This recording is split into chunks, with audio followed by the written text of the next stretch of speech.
मैंने हमेशा अपनी लाइफ में ये बात नोटिस की है कि शैतान हमेशा इस बात का पूरा जोर और योजना बनाता है कि किसी ना किसी रीति के साथ आपको संगति से, जीवित संगति से दूर किया जाए।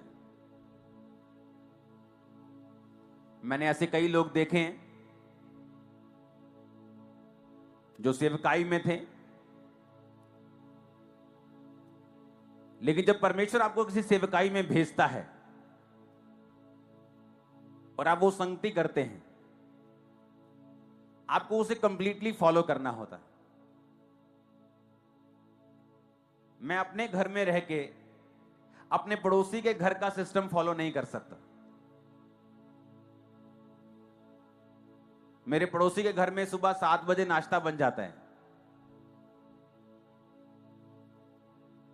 लेकिन उसका लंच लेट बनता है।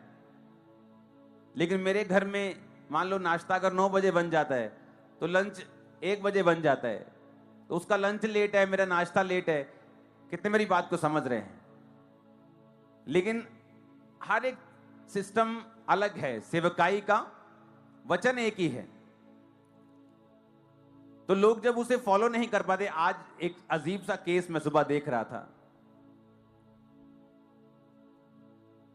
कि जब व्यभिचार के कारण या और रीति के कारण उनको सेवकाई से जब निकाला जाता है और उनकी फैमिलीज उन्हीं का साथ देती हैं, ये कह के कि हमारा बच्चा जो है बहुत सही है।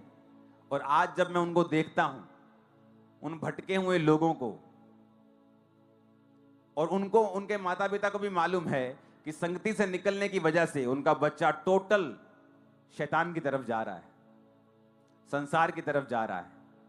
पूरी रीति के साथ संसारिक नहीं हुआ, क्योंकि अभी वो गर्मी से निकला है। धीरे धीरे जब कोयला निकाला जाता है अंगीठी से, तो वो कोयला गर्म ही होता है, लेकिन संगति ना होने की वजह से वो धीरे धीरे ठंडा होता है और एक दिन पूरा ठंडा हो जाता है। लेकिन अब वो फैमिलीज करें क्या? अब चर्च में आने से शर्म आती है, फिर क्योंकि 100 बातें बोल के गए थे, अब अंदर से मालूम हो चुका है कि नहीं वही जगह सही है, लेकिन अब आने में बेइज्जती महसूस होती है क्योंकि मैं अंदर, और उस मैं की वजह से वो अपने बच्चों को खत्म कर लेंगे फ्यूचर में, क्योंकि उनके बच्चे टोटल नरक की ओर जा रहे हैं। संगति इतनी इंपॉर्टेंट है जितनी आप समझ भी नहीं सकते। अगर मैं यहां हूं तो संगति की वजह से हूं। परमेश्वर ने 2004 और 5 में ये मेक श्योर किया कि मैं रोज संगति करूं क्रिश्चियन लोगों के साथ। अगर मैं रोज संगति ना करता और परमेश्वर को इतनी गहराई से ना समझता, मैं कभी भी सेवा में नहीं आ पाता। आपके पास 2 मौके होते हैं, आप थर्सडे संडे आप संगति कर सकते हैं। बाइबल वचन कहता है कि प्रेरितों के काम में कि वो तो रोज संगति करते थे, रोज इकट्ठा होते थे। आप इंटरनेट के जरिए से, प्रेयर माउंटेन के जरिए से थर्सडे संडे आप इकट्ठा हो सकते हैं। हालेलुया। अपने पड़ोसी को बोलो, जैसी संगति वैसी रंगती। ये कहावत मशहूर है और सही भी है। हालेलुया।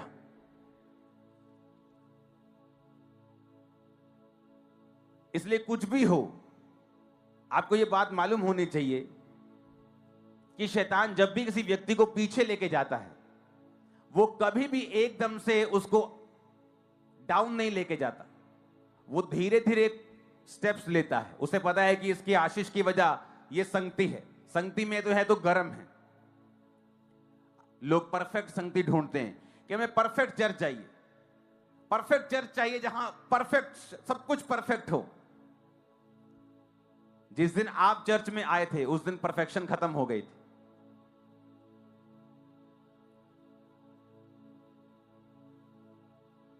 आपका मेंटर चाहे परफेक्ट ना हो, पर उसका जो मसा है वो परफेक्ट है।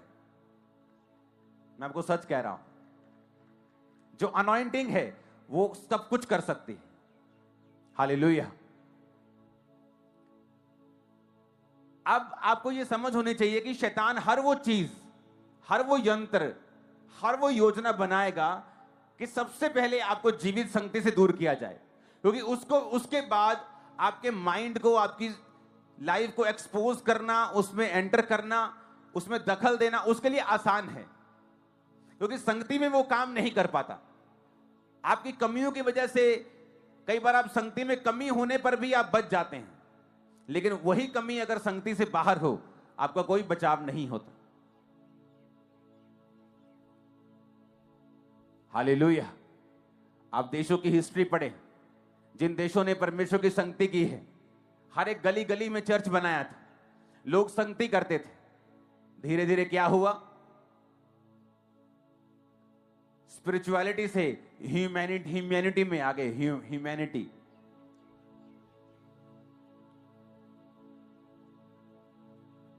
फिर क्या हुआ,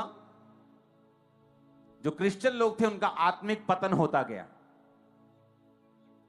आत्मिक रूप से परमेश्वर से वो दूर होते गए, और परमेश्वर उन देशों को भी कम करता गया ब्लेसिंग में। आज उन देशों के ऊपर दूसरी कौमों का, अगर आप उनके चुनावों को देखेंगे, दूसरी कौमों को कब्जा है, दूसरे लोग जीत रहे हैं वहां पे क्रिश्चियन कंट्रीज के अंदर। रीजन, सबसे पहले शैतान ने संगति खत्म की। जब संगति खत्म हुई, लोग ह्यूमैनिटी की तरफ भागे, स्पिरिचुअलिटी छोड़ के।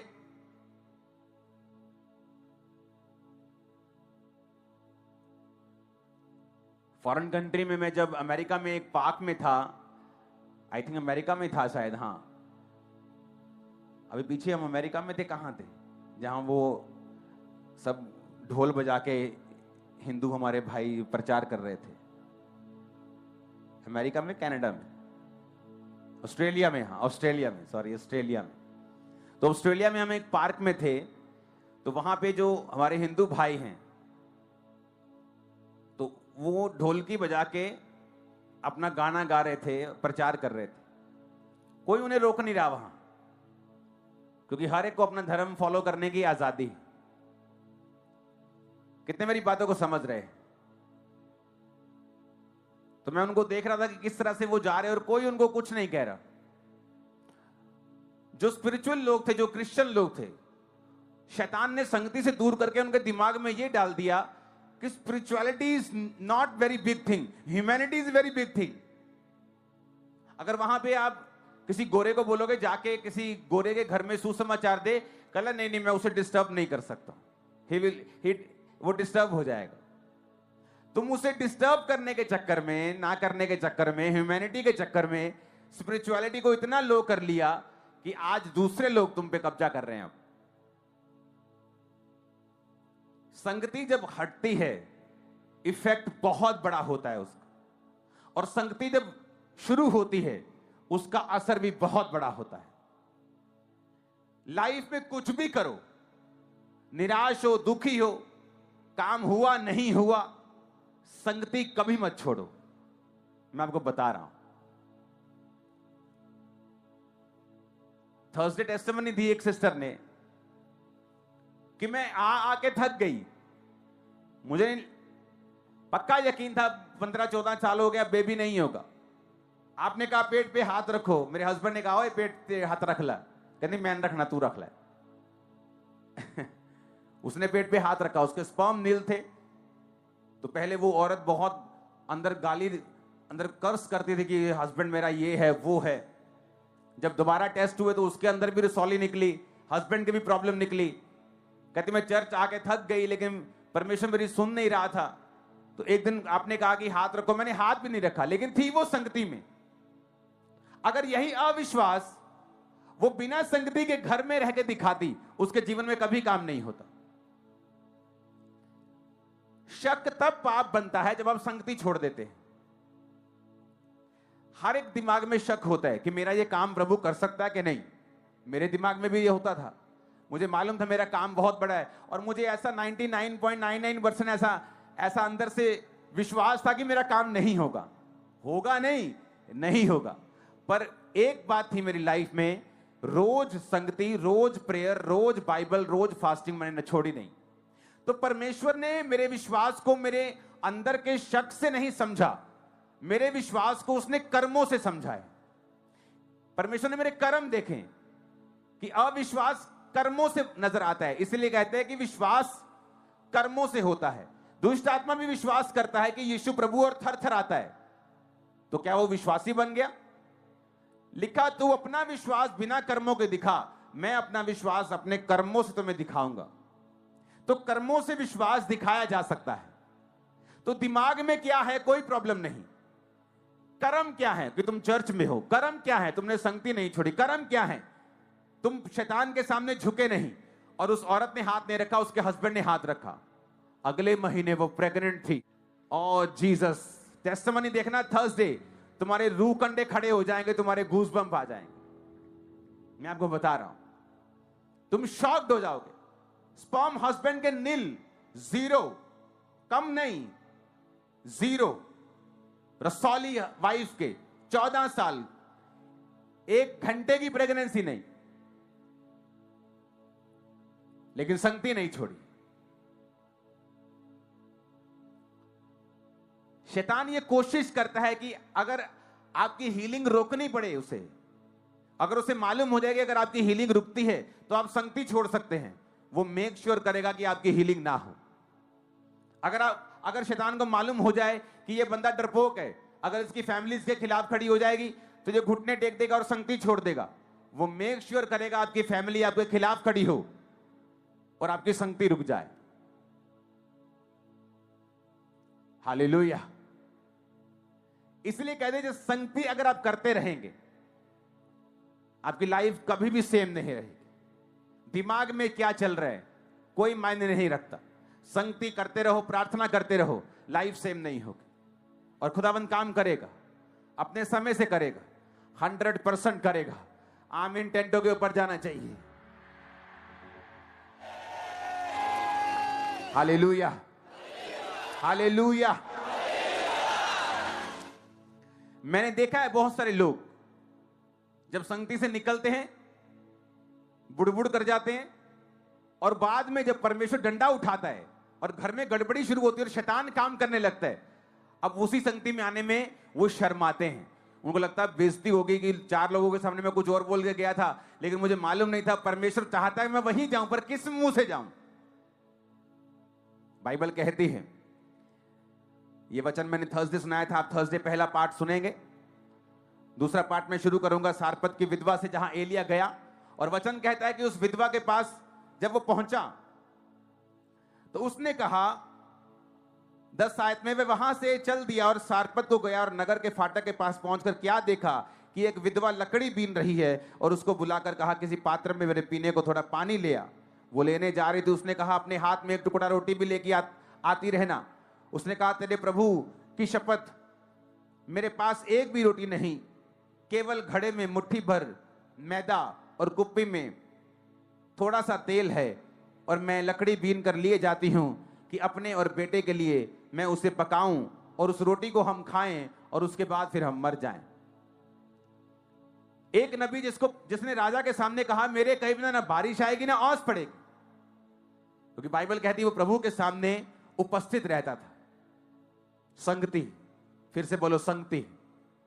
क्या एलिया का बैकग्राउंड था? तिशबी एलिया। कोई मां नहीं बताया, बाप नहीं बताया, कहां से आया, क्या काम करता था, क्या बिजनेस करता था, कुछ नहीं बताया। लेकिन सिर्फ यह लिखा कि प्रभु के सामने कहता मैं उपस्थित रहता हूं। अगर आप संगति करें और प्रभु के सामने उपस्थित रहें, प्रेयर करें, संगति करें, तो वचन यह कहता है आपके बैकग्राउंड कोई भी हो, आप किसी जाति से हो, छोटे से हो, बड़े कुल से हो, काले हो, नाटे हो, छोटे हो, कोई फर्क नहीं पड़ता। आप राजाओं के सामने जाओगे, बड़े लोगों के सामने खड़े किए जाओगे, बड़े बड़े काम करोगे।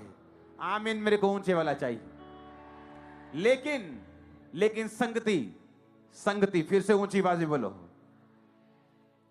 इसका सीक्रेट था संगति। बैकग्राउंड मायने नहीं करती, गरीबी मायने नहीं करती, पीछे क्या हुआ मायने नहीं करता। कहता अब जिसके सामने, प्रभु के सामने मैं उपस्थित रहता हूं, अब उसकी शपथ मेरे कहे बिना, पूरी जिम्मेवारी अपने पे ली। दलेरी थी उसकी लाइफ में, डर नहीं था, कारण था संगति। हालेलुया। अब यहां पे एलिया कहता है कि मेरे लिए रोटी ले आ, और वो क्या कहती है? वो कहती है कि मेरे पास रोटी नहीं है। एलिया कहता मत डर, इस बात के अनुसार जाके कर, मेरे लिए रोटी बना के लेके आ और उसके बाद अपने बेटे के लिए बनाना, क्योंकि इज़राइल का परमेश्वर यहोवा यूं कहता है कि जब तक यहोवा भूमि पर मेघ ना बरसाएगा, ना घड़े का मैदा समाप्त होगा, ना कुप्पी का तेल। अगर आप प्रभु की महिमा देखना चाहते हो तो आपको अपनी मैं को साइड पे रखना होगा। यहां पे एलिया बोल सकता है प्रभु से कि प्रभु मैं इतना बड़ा नबी हूं, मेरे द्वारा तूने आकाश बंद करके रखा है, पूरा देश सफर कर रहा है, बारिश नहीं आ रही, मैं इतना बड़ा नबी हूं कि मुझे कौवों ने अभी खाना खिलाया, लेकिन मैं एक औरत से कैसे रोटी मांग सकता हूं? औरत क्या बोलेगी? लेकिन परमेश्वर के लोगों, अगर तुम चाहते हो कि खुदावन तुम्हारी जिंदगी में काम करे और तुम्हारे द्वारा दूसरों की लाइफ में काम करे, तुम्हें अपनी मैं को त्यागना होगा।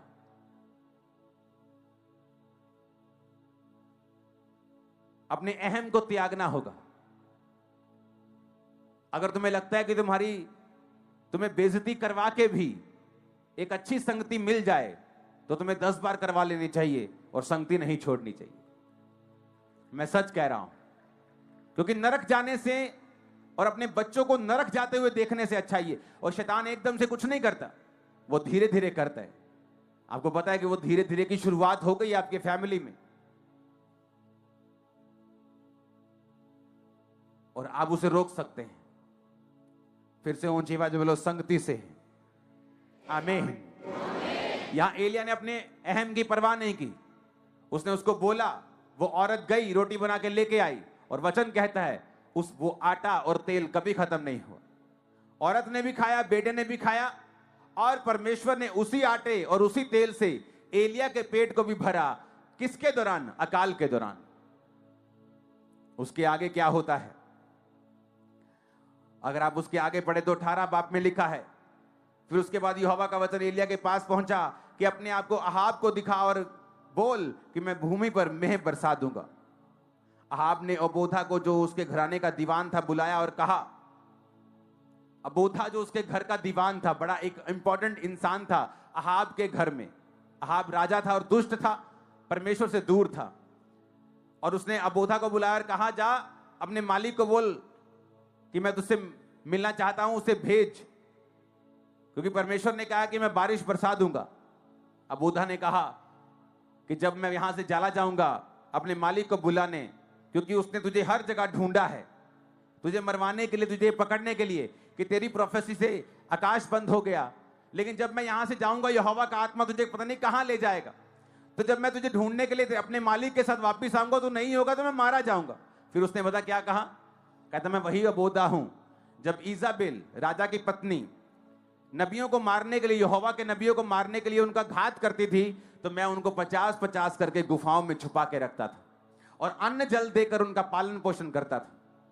मैं आपको ये बात बताना चाहता हूं, ये एक प्रोफेटिक मैसेज है कि कोई भी जितना मर्जी आप पे परसिक्यूट आपको कर ले, सता ले, वो सरकारें कैसी भी हों, लेकिन एक बात याद रखना, बहुत से अबोधा अभी भी हमारे साथ हैं और आपके साथ हैं, और परमेश्वर हमेशा अबोधाओं को रखता है।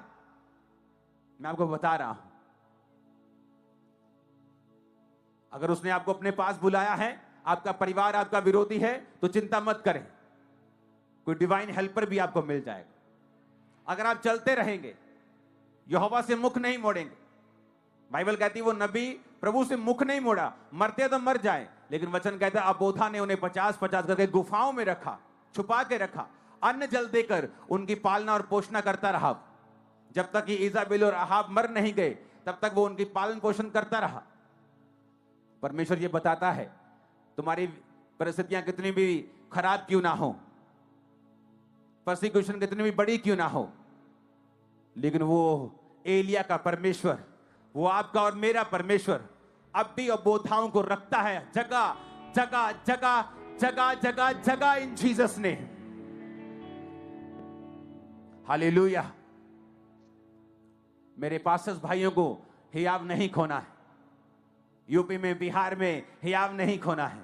परमेश्वर बोधाओं को तुम्हारे साथ रखेगा और वो भेजेगा हेल्पर्स को इन जीसस नेम। आमीन। मेरे को ऊंचे वाला चाहिए चर्च। हालेलुया। ऊंची आवाज में हालेलुया बोलो। हमें एलिया से बहुत कुछ सीखने को मिलता है। पहली बात, उसकी लाइफ में संगति, परमेश्वर के साथ संगति, उसके सामने उपस्थित रहना। और वचन कहता है ऐसे अबोधा, ऐसे सरकारी लोग जिनको परमेश्वर ने संभाल के रखा हुआ था कि वो उसके लोगों की मदद करें, वो आपकी लाइफ में ऐसे लोगों को भेजेगा। आमीन। छोटा है ये बात प्रूफ करती है कि परमेश्वर डिवाइन हेल्पर्स भेजता है, वो इंतजाम करता है, वो आपको अकेला नहीं छोड़ता, वो आपको दुखों में नहीं छोड़ता, वो आपके इंतजामों को करता है और वो करेगा आपके परिवारों के इंतजाम। आपकी शादियां स्वर्गदूतों की सप्लाई से होंगी इन जीसस ने। आमीन। मेरे को ऊंचे वाला चाहिए चर्च। Hallelujah, hallelujah. वचन कहता है फिर जब अबोधा की बात सुन के एलिया ने कहा कि ठीक है, तू एक अच्छा आदमी है, लेकिन मैं यहोवा की सौगंध खाता हूं कि तू चला जा, राजा को बोल दे मैं यहां से नहीं जाऊंगा। और राजा आया और एलिया ने कहा जा अपने सारे अशेरा के और बाल के 400 और 450 850 नबियों को इकट्ठा कर ले और मेरे पास इस पर्वत पर इकट्ठा कर ले। और बाइबल कहती सब नबी इकट्ठा हुए। एलिया ने चैलेंज किया कि जो आग उतार कर उत्तर देगा वही परमेश्वर होगा। तुम भी अपनी वेदी बनाओ, मैं भी अपनी वेदी बनाता हूं, तुम भी उस पे भेंट रखो, मैं भी भेंट रखता हूं, जो आग उतार के उत्तर देगा वो सच्चा परमेश्वर होगा। सब बोले ठीक है। बाल और अशेरा के नबी लगे रहे, कुछ नहीं हुआ। एलिया उनका मजाक उड़ाता रहा। उसके बाद एलिया की बारी आई तो वचन कहता है एलिया ने याकूब के पुत्रों की गिनती के अनुसार, पहला राजा 18 उसकी 31 आयत, जिस पर यहोवा का वचन आया था कि तेरा नाम इज़राइल होगा, 12 पत्थर छांटे। उन पत्थरों से यहोवा की एक वेदी बनाई और उसके चारों ओर गड्ढा खोदा कि 200 बीज समा सके। ऊंची आवाज में हालेलुया बोलो।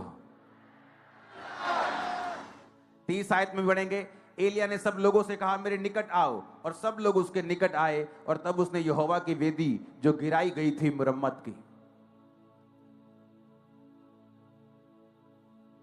वेदी का मतलब है प्रार्थना का जीवन, संगति का जीवन। इजरायली लोग दुखी इसलिए थे क्योंकि वेदी जो थी वो टूटी हुई थी।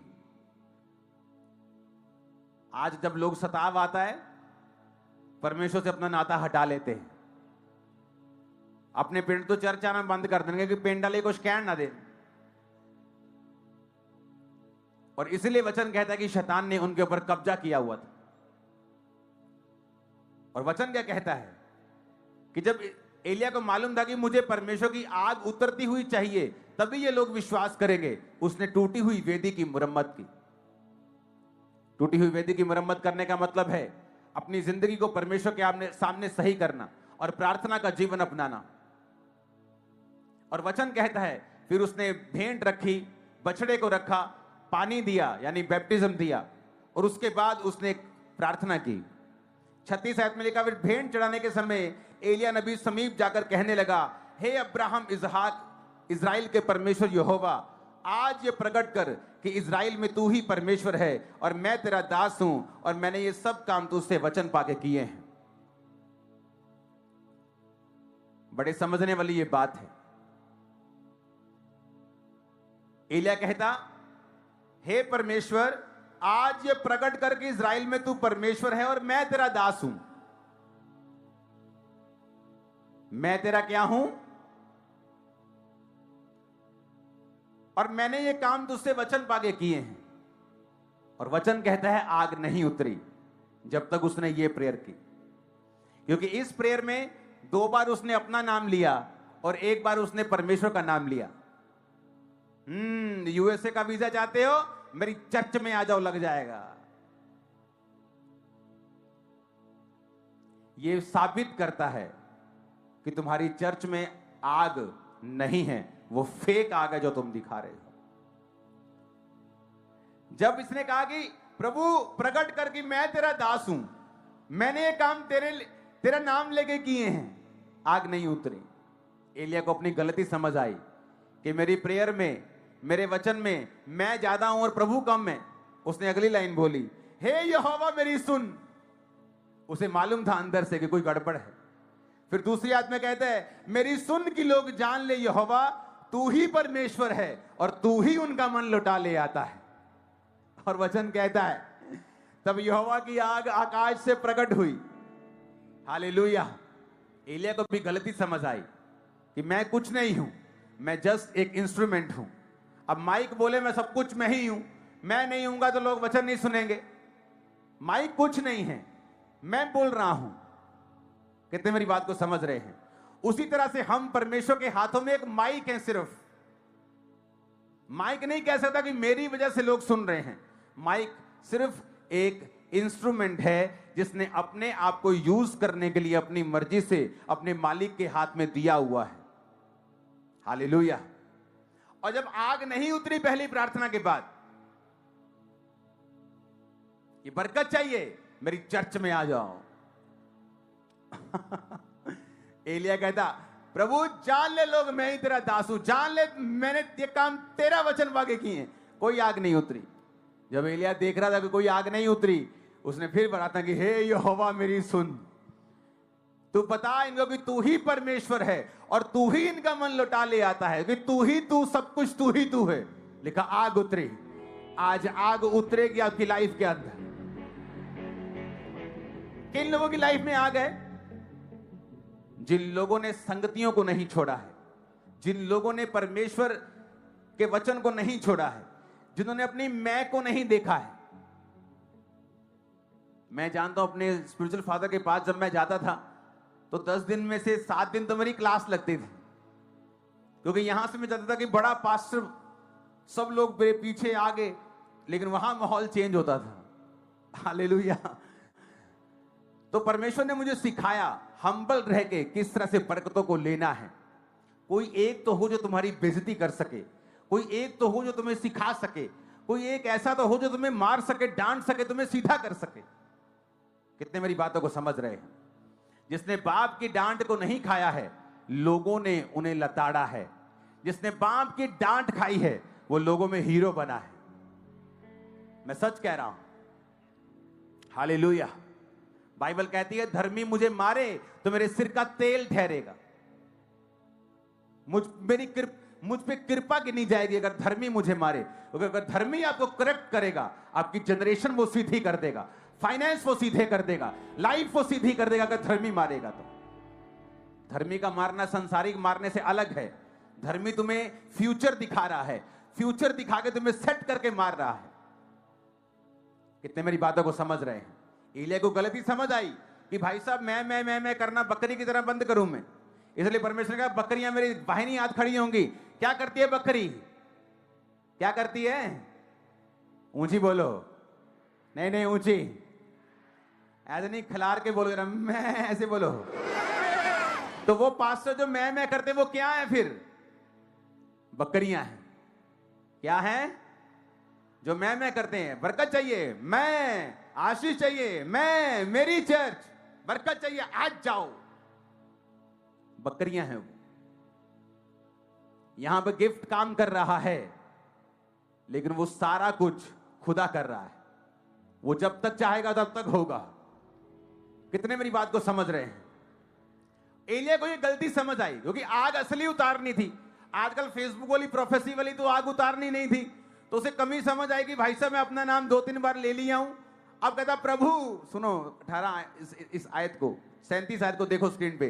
कहता, हे यहोवा, अब आ गया लाइन के ऊपर। कहता, मेरी सुन कि लोग जान ले हे यहोवा कि तू ही परमेश्वर है और तू ही उनका मन लौटा ले आता है। मेरी छोड़। अपने आप को सीन से खत्म कर दिया, आप अपने आप को सीन से हटा दिया।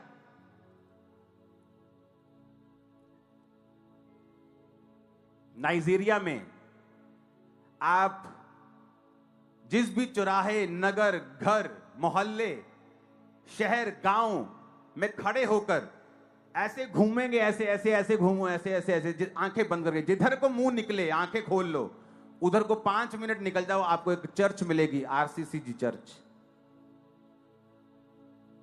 जिधर भी मुंह कर लोगे 5 मिनट पे चर्च मिलेगी। उस पास्टर को परमेश्वर ने कहा, बेटे अपना नाम लिख धरती के ऊपर।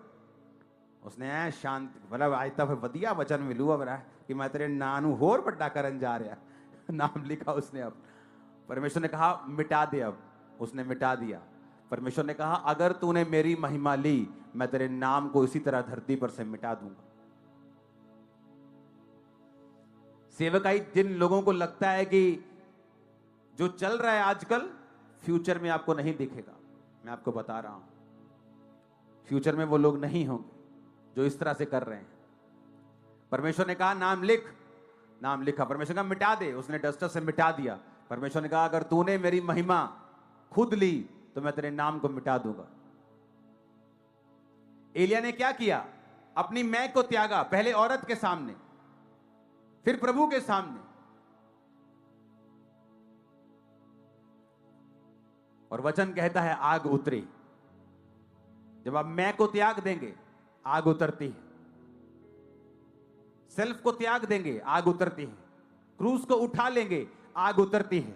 और वो आग वो आजाद करती है उन बंधनों से जो सालों से आपके परिवार को घेरे हुए हैं। उस डेथ स्पिरिट से वो आपको आजाद करती है, बीमारियों से आजाद करती है।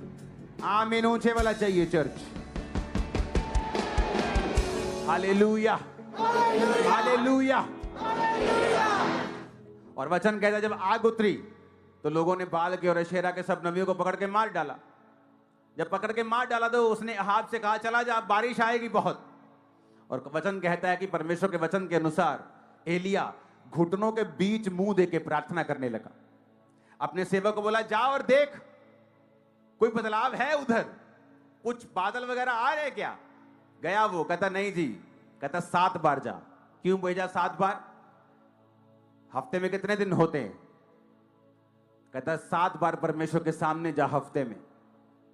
सोमवार, मंगलवार, बुधवार, वीरवार, शुक्रवार, शनिवार, एतवार, फिर सोमवार, एक भी छुट्टी नहीं। मैं सेवकाई से छुट्टी कर लेता हूं 2 दिन के लिए, लेकिन प्रेयर से मैंने कभी छुट्टी नहीं की। मैं बाहर हूं, अंदर हूं, घूमने गया हूं, प्रेयर करने गया हूं, क्रूसेड करने गया हूं, जो भी करने गया हूं, सेवकाई से 1 दिन छुट्टी ले सकता हूं, लेकिन प्रेयर से मेरी 1 दिन भी छुट्टी नहीं है। इसलिए एलिया ने कहा 7 बार जा। और लिखा जब वो गया तो उसे मुट्ठी भर बादल दिखाई दिया। जब आप प्रेयर नहीं छोड़ते हैं, एक चेंज आपकी लाइफ में आता है। और वचन कहता है वो मुट्ठी भर बादल जल्दी बादलों में, बड़ी गहराई में, गहरे बादलों में बदल गया। जब आप प्रार्थना नहीं छोड़ेंगे, एक नई बारिश आपका इंतजार कर रही है इसी साल इन जीसस ने। नहीं, मेरे को 7 बार आमीन चाहिए।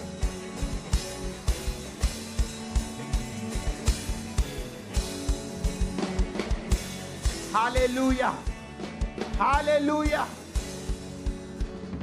कहता 7 बार जा। वचन पढ़ेंगे। अहाब जब खाने पीने चला गया 42 आयत में, एलिया करमेल की चोटी पर चढ़ गया, भूमि पर गिरकर अपना मुंह घुटनों के बीच किया, अपने सेवक से कहा चढ़कर समुद्र की ओर दृष्टि करके देख। तब उसने चढ़कर देखा और लौट कर कहा कुछ नहीं दिखता। एलिया ने कहा 7 बार जा। 7वीं बार जब उसने कहा कि देख समुद्र में मनुष्य के हाथ सदा छोटा सा बादल उठ रहा है, एलिया ने कहा अहाब के पास जाकर कह दे कि रथ जुतवा कर नीचे जा, ऐसा ना हो कि वर्षा के कारण तू रुक जाए। थोड़ी देर में आकाश वायु से उड़ाई हुई घटाओं और आंधी से काला हो गया और भारी वर्षा होने लगी और अहाब सवार होकर यिज्रेल को चला। 7 बार जब वो गया, क्यों कहा एलिया ने 5 बार क्यों नहीं कहा? एलिया ने इंतजार करने को क्यों नहीं कहा कि इंतजार कर, 1 घंटा मुझे प्रार्थना करने दे? कहता 7 बार जा। इस एलिया की स्टडी को जब हम बाइबल कॉलेज में करवाते हैं, इसका एक मकसद होता है। जिन जिन लोगों ने खुदा से बात की है और जिन जिन लोगों ने खुदा से बात रिसीव की है और पॉजिटिव बात रिसीव की है और असाइनमेंट रिसीव की है, हम उनके जीवनी को बाइबल कॉलेज में बड़े डिटेल से पढ़ते हैं। और बाइबल क्या कहती है कि यहां पर उसने कहा 7 बार जा, जिसका मतलब है कि तुम्हें 7 बार, रोज सोमवार, मंगलवार। लेकिन जब वो 7वीं बार गया, जब उसने छोड़ा नहीं जाना, खटखटाना छोड़ा नहीं, काम छोड़ा नहीं तो वो सेवक डिस्करेज हो सकता था कि यार क्या धूप इतनी है, क्या 7 बार जाओ ऊपर फिर 7 बार, ये क्या यार, क्या असाइनमेंट दी है मुझे, क्या थकाने वाला काम दिया फालतू का। लेकिन वचन कहता है जब वो 7वीं बार गया तो मुट्ठी भर बादल वहां पे था और थोड़ी देर में वो बादल घटाओं में बदल गया। आप प्रेयर करेंगे, आपको चिन्ह दिखाई देगा और वो चिन्ह जल्दी एक बड़ी गवाही में बदल जाएगा। मैं आपको बता रहा हूं, मेरी लाइफ में ऐसा हुआ, मैंने देखा है, चिन्हों को आता हुआ देखा है और उसके बाद अपनी लाइफ को चेंज होते हुए देखा है और उस चिन्ह को, छोटे से बादल को एक बड़े घटाओं में बदलते हुए भी मैंने देखा है। हालेलुया, ऊंची आवाज में हालेलुया बोलो। फिर से बोले, पड़ोसी को संगति कर, प्रार्थना कर, तेरी लाइफ सेम नहीं रहेगी। अपना क्रूस उठा, अपनी इज्जत की परवाह मत कर, अपनी इच्छा की परवाह मत कर, संगति कर, तेरी जिंदगी सेम नहीं रहेगी। आमीन बोलो ऊंची आवाज में जरा। हालेलुया, ऊंची आवाज में हालेलुया बोलो। फिर से ऊंची आवाज में हालेलुया बोलो। आप इन बातों को समझ रहे कि नहीं? लाइफ सेम नहीं होगी। अगर हम ध्यान से वचनों को पढ़ लें और सीख लें, जिंदगी सेम नहीं होगी। आमीन। अपने हाथों को उठाओ। आपको एक वायदा करना है, तौबा करके रोज प्रेयर, उसकी संगति में जाने का और कलीसियाई की जो संगति है कलीसियाओं की, उसे ना छोड़ने का। जो कलीसियाई संगति है, जो चर्च की संगति है, वो आपको सुरक्षित रखती है और शैतान कोशिश करता है कि सबसे पहले ये ब्रेक हो, क्योंकि उसे मालूम है उसका अटैक वहीं से शुरू होगा। अपने हाथों को उठा लो, थैंक यू जीसस बोलते हुए। परमेश्वर के वचनों को सुनने के लिए हमारे चैनल को सब्सक्राइब कीजिए और हमारी लेटेस्ट वीडियो सबसे पहले देखने के लिए बेल आइकन को प्रेस कीजिए।